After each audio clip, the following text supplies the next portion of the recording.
on one of the sites that I was working on, there was a ducat. And so a ducat is like a self-made structure that's sort of 2 stories high. It's like a small tower, often made from sort of reclaimed materials of timber and sort of sheet metal.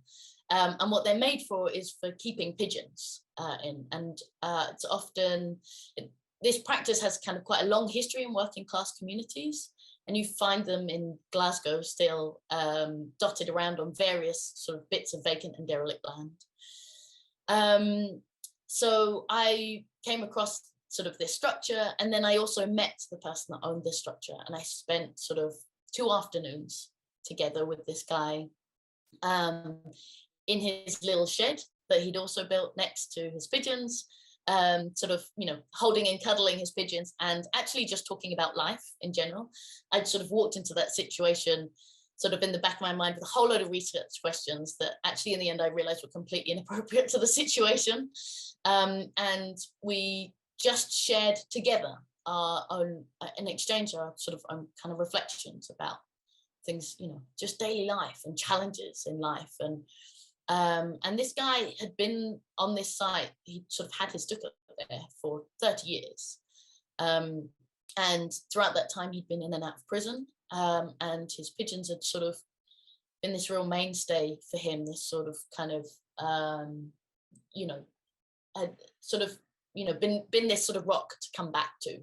I saw sort of following that encounter, I was never able to come across him again. And following that encounter, sort of a few months later, I saw that the piece of land that he was on had been sold, so it had a new owner.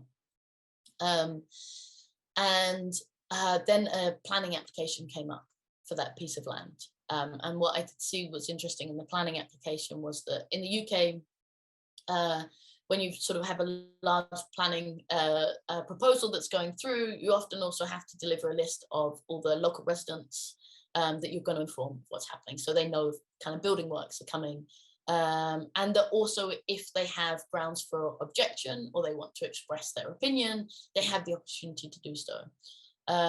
You also have to list what that site is existingly used for currently. And so I could see on that planning application that there was absolutely no record of this guy being there, and no way of informing him, no intention to inform him of what was happening. The planning application actually, it started a sort of consultation process, and then it later stalled. It didn't go anywhere. But the land still obviously belonged to the new owner. When I came back a year later, even though the planning had never gone through, I went back to the site and I found that actually they demolished his ducat. So the land was still vacant and nothing was happening, and there were no plans. Yet still his, you know, this space that he'd had for 30 years that, you know, that was also connected to other people in the community, that had been bulldozed, and it had been bulldozed because there was never any record of it being there. So it made it all the more easier to kind of just helpfully sort of clear that out the way, ready for a new development to happen. And that experience has really provided this kind of, I guess this sort of,